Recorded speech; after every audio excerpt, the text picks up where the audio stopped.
I am ecstatic to welcome in Jay Kornegay of the SuperBook.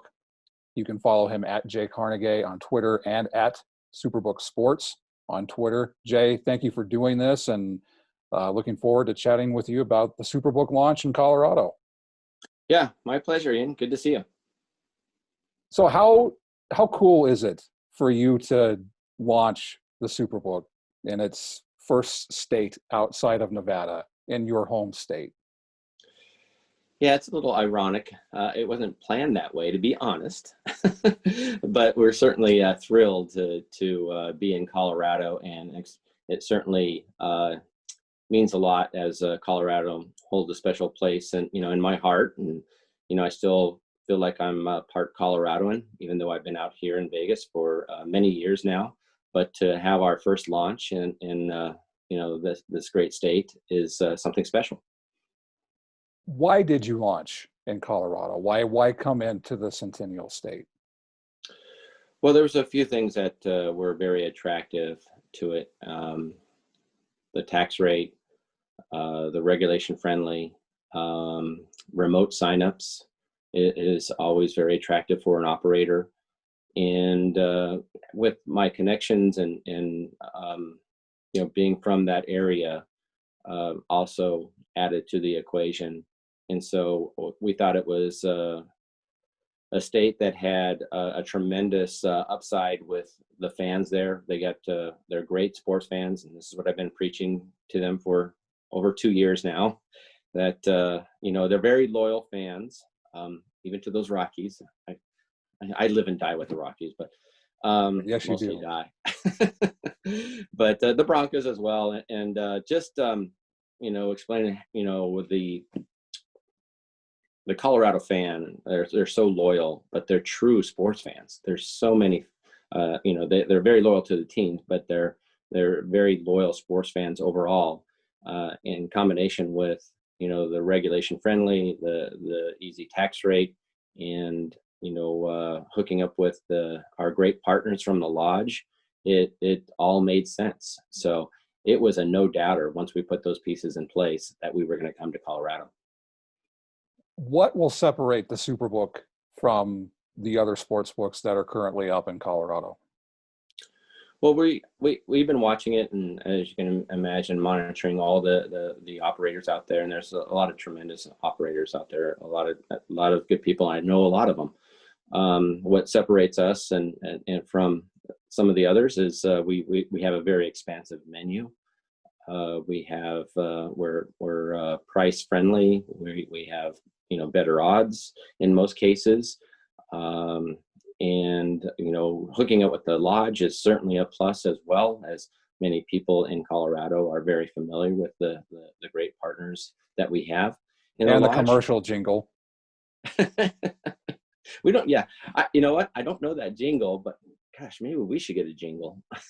Lodge Casino, your place that's right. for fun. Yeah, that's pretty good. Yeah. I have actually heard that. So, so it's whether it's pricing and the splits that we have. We always encourage people, and this is what we've seen out here in Nevada, that most sports players eventually will have 2 to 3 accounts, and we highly recommend that. And then once they do open up a number of accounts, they're going to see the difference between our product and some of the others, because we have a tremendous menu.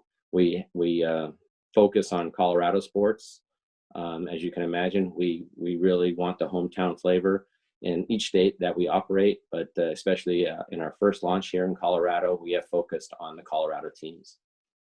In terms of the better, when I was talking with PointsBet, they talked about how knowledgeable the user is. Do you have that same belief about the Colorado user, where it's more of an experience better that knows what it's doing? I think that's eventually going to happen, and that's certainly not a knock on the Colorado bettor, but it's I think it's a fact that a lot of people are new to sports betting, and that's fine. It doesn't take long to get educated, and that's a plus for us. The more educated they are, is probably better for us, because then they'll understand the difference between laying $1.20 and laying $1.30. And I think that that will evolve as we move forward. It already has.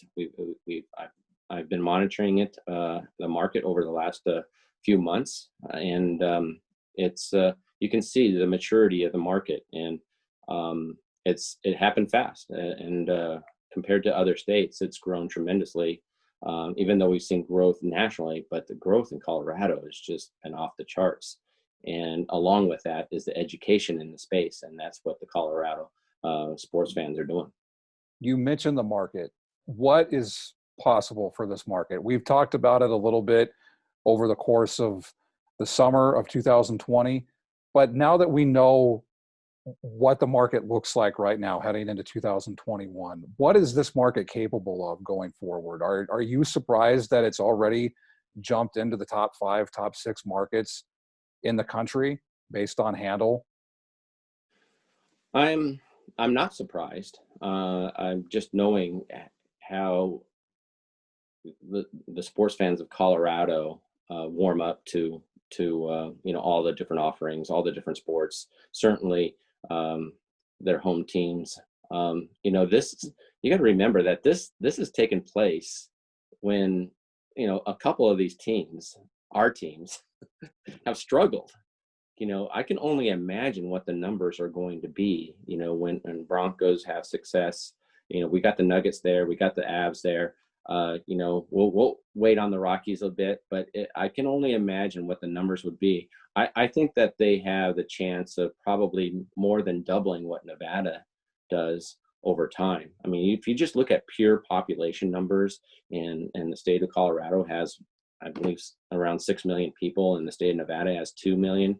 Even though we have a strong tourist crowd, I still believe when it's all said and done, and people realize how fun and entertaining sports betting can be, which I think that's taking place as we speak. Colorado has the potential of being a top 5 state, for a long, long time. And you mentioned your extensive market in terms of the book and the options available. One thing that has blown the sports betting world away, and it still does, is table tennis. And Colorado not being able to quit table tennis. I have to ask, in your opinion, as a veteran of the sports betting industry, why can't Colorado quit table tennis? I knew you were going to ask that, Ian. Well, there's some different thoughts on that. There's some thoughts out there that think first of all, it's a very volatile sport, and meaning that the swings on the betting numbers sway tremendously in every direction, which creates scalps, overlays, and opportunities for those sharp bettors to take advantage of. And from talking to some of the operators out there, they told me that the majority of that play are sharp players looking for those opportunities. For example, and I'll try to keep this in layman's terms, but you might have player A minus $1.20, and then all of a sudden, pre-match, and then he loses. He goes down 4-1 in the first game. The next thing you know, you laid $1.30, and then you could get a plus $1.40. And so,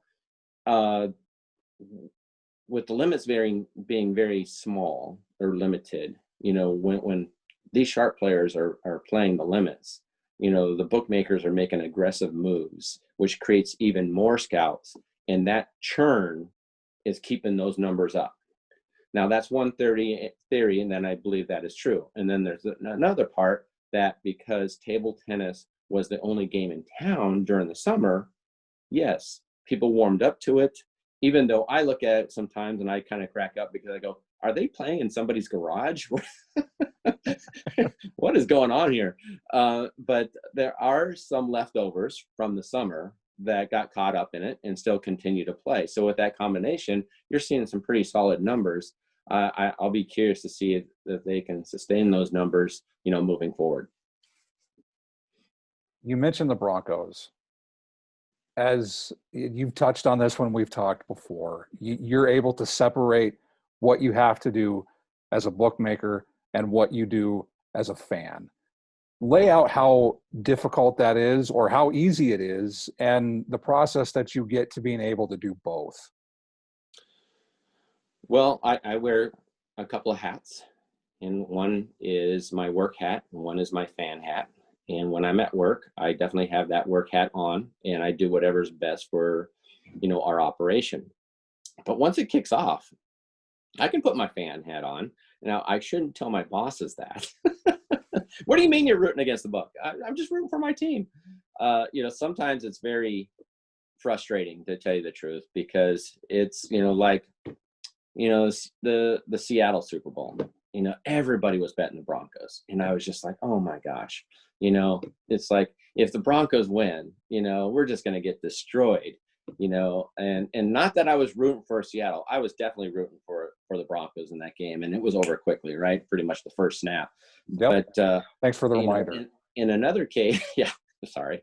And another case, you got, the Super Bowl 50, where everybody was betting the Panthers. Cam was on a roll. The Panthers were destroying everybody. They just rolled, I think that was the Cardinals.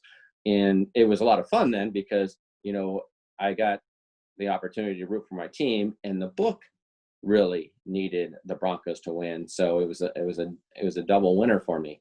But, in the other scenario, it's either, well, my favorite team is going to win. If they win, we're going to lose a lot. The other way is, if my favorite team loses, my favorite team loses, but at least the book can win a lot of money. So, but you do have to separate the two. And sometimes that is challenging, but I've been doing it for so long in that I kind of got used to it over time. But there's no doubt that I will put my fan hat on, especially my Bronco and Rockies hat on, when the game starts. With the SuperBook now live in Colorado, and it's now officially live, what advice would you give to the people who are on the fence? They haven't bet before. They've seen it. They've followed since the launch of sports betting in May. What advice would you give to them if they're on the fence and they're unsure if they want to do it, or they see the promos, the advertisements on TV, and all the promos from the various operators? What advice would you give to them? I mean, my first thought on that, Ian, is to take it very, very slow. And, a lot of the operators, including us, a minimum bet could be $2. Take it nice and slow, get educated. And I say, look up and understand the game as much as you can. And there's a lot of good information out there, whether it's on social media. You do have to filter that out. Now, I'm not talking about touts, people that are telling you, the Browns are going to beat the Steelers, or, so-and-so is going to win, or I'm 7-1. Those are not the people I'm telling you to follow. I'm talking about people that actually educate you, in this space. And there's a lot of that information out there that, is worth, and it can be a lot of 101 sessions as well. There's some 101 books out there that can teach the beginner, the basics of sports gambling. And besides taking it slow, I mean, betting small, just follow it for a little bit, as I mentioned before, the other one is to have a couple of accounts. Take a look at different accounts. I mean, you'll see that, one book, let's say I want to bet the Avs to win the cup. You got one operator that will offer 6-1. And then you got another operator that will give you 10-1, like us. But that's about being educated in the space. So when you have 2 or 3 accounts, and you have it's like shopping. You have 3 stores right in front of you, and you're going to be able to bet the best price out of those 3 stores. That goes a long way. And when like I said, when you're laying $1.20 versus $1.30. That's going to save you in the long run. So I highly recommend that. But for those true beginners is, take it very slow, bet very small, and don't ever think that you have this thing mastered just because you won 3 bets in a row. Because I've been trying to figure it out for 35 years, folks. and I'm still on this side of the counter. So use it as an entertainment opportunity, as a lot of people have during this pandemic. And that's why you see so many solid numbers around the country as sports betting continues to grow, because it is the entertainment value of sports betting is tremendous. I mean, you could bet $10 and be entertained for 3 hours. It's a lot of fun. And not to mention that you probably have a 50-50 chance of winning. So, but take it slow. Don't think that you have it mastered despite your record. Don't listen to the touts. Just listen to your own head, do your own homework, but get educated as much as you can. With it expanding, as you mentioned, throughout the country, how important is it to preach responsible gaming? Oh, definitely, because with today's world and what we're looking at as the convenience and basically putting a sports book in your hand, it's something that we take very seriously, and we educate our team members annually on gaming responsibility, and making sure that if we see any type of signs or anybody that might be in trouble, that might need some help, we have to have educated people in that space to recognize that, to address that. So we take it very seriously. It's part of our training program each and every year, and it's not only the class, but it's something that we have reminders throughout the entire year to make sure that we do look for signs of anybody that might be needing some help. In terms of your retail book, you have plans to launch like a miniature SuperBook at the Lodge Casino. What can you tell us about that and the plans for when users could potentially see that up in Blackhawk, and your plans for the retail sports book? What was that Lodge jingle again? Your place for fun. It's true. It's actually a fantastic property. So yes, we and our partners at the Lodge, we've been working with them over a year now, and it's they're fantastic. And we are excited to announce that we'll be breaking ground on our SuperBook retail outlet at the Lodge later this month in January, and Nice. we hope to have it done completely. Probably in March. It's probably going to be, we're probably won't make March Madness, unfortunately, but we still believe that the pandemic has really slowed this down, just like it has affected the rest of the world. It certainly has affected our world in this launch, but right now we just want to make sure that we get it right. We know that this is more of a marathon than a sprint, and so we have designed I think a fantastic area in the Lodge property that fans are going to be able to go to and enjoy their games, wager their games, sign up for accounts, and right now we're in the process of hiring, and we've already hired a lot of our staff there and educating them on the importance of, one, compliance, two is customer service, and so we want to make sure that we abide by all the rules, but we also want to make sure that we give, 5-star service as well. And we look to have, I believe, we are looking at about 26 TVs up there. Oh, nice. And, yeah, and we will have 3 betting windows, and the betting windows, the viewing area, and we're putting in a brand new bar up there as well, the super bar.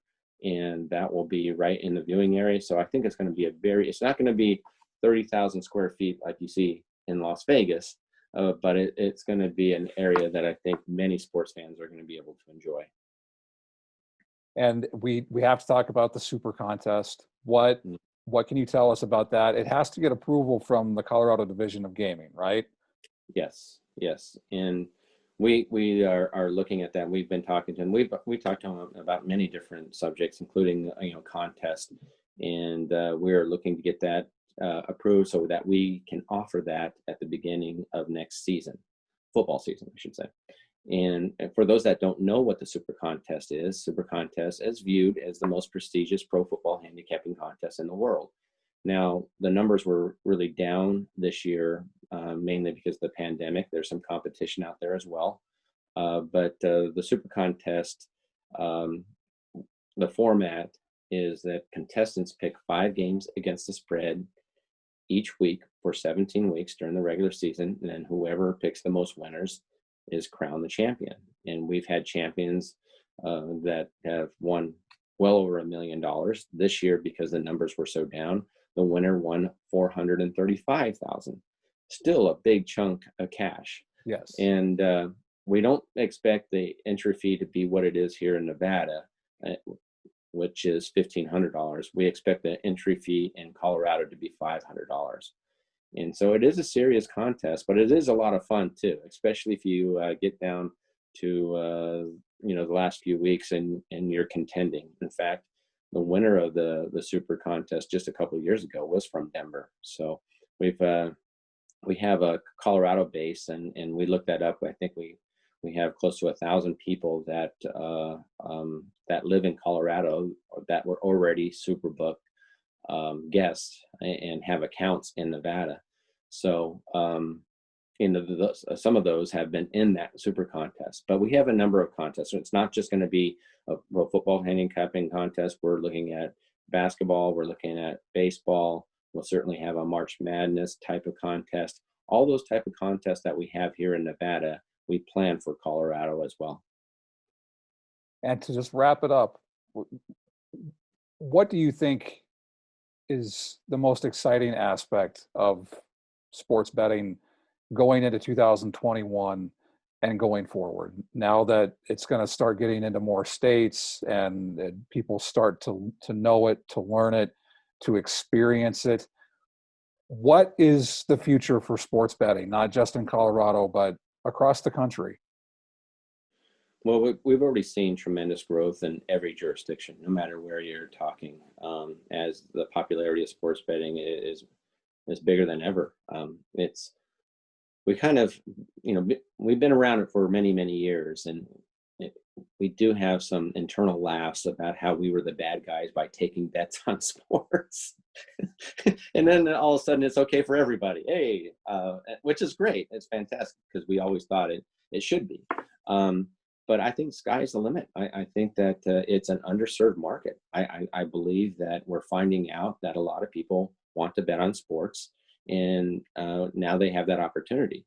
I remember going back to the Bush administration days when they were studying sports gambling, and they put this commission together that came with numbers that stated that 98.5% of everything that's bet on sports takes place outside of Nevada. So Nevada only as Nevada had a monopoly of legalized sports gambling, 98.5% of it was taking place through illegal channels. So Wow. They knew that people were sports betting, okay, even if they wanted to admit it or not. But now it's in a regulated environment, a controlled environment with perks, some bonuses, some benefits, and most importantly, it's regulated, right? So those with those in place, and finding the early numbers of just tremendous growth, we're definitely finding out that it's an underserved market. And I don't know what numbers we're possibly looking at. I mean, could it be 10 billion? Could it be 20 billion? When it matures, but it's probably going to be somewhere in that range. And that's a big range. I understand that, but it's the numbers that we see, we just start scratching our heads like, wow, we knew that it was going to be popular. We didn't realize it was going to be this popular. Now, the pandemic might have an effect on it. And so it might be swayed a bit because of today's world.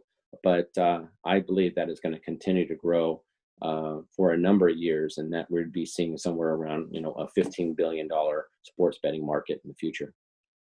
In terms of the SuperBook, what's next? Have you started exploring the potential markets to get into next outside of Colorado, or are you just going to sit and see how Colorado responds and go from there? No, we should open up our operations in New Jersey in the first quarter, maybe even later this month. It most likely will probably be in February. But we're also looking at the upper Midwest, some of those opportunities now. We've already seen a lot of changes, with some buyouts, some consolidation, and we think that's going to continue. With that said, that's leading to some other opportunities as people are looking at their current partner and maybe they already want to make changes and it's only been a year or two. So we have talked to many potential partners in states in the South. We've talked to the tribes. We've talked to a lot of the operators in the upper Midwest, but I do believe after New Jersey will most likely be in the Midwest or upper Midwest, which I can't disclose at this time but we hope to be there by the end of the year. Well, Jay, I appreciate you taking the time to talk to me about the SuperBook now being live in your home state. I'm looking forward to seeing what the SuperBook does and how the Colorado sports bettor responds to it. And I look forward to the pandemic being over and we can meet up at the lodge and have a beer at the miniature SuperBook. So I appreciate you taking the time to come on with me and talk about all of this. Well, thank you, and it's my pleasure. It's our pleasure to be in my home state of Colorado, and it feels fantastic. And I can't wait to get back to some normalcy and have that beer with you. Make sure that you follow Jay on Twitter at Jay Kornegay and at the SuperBook Sports.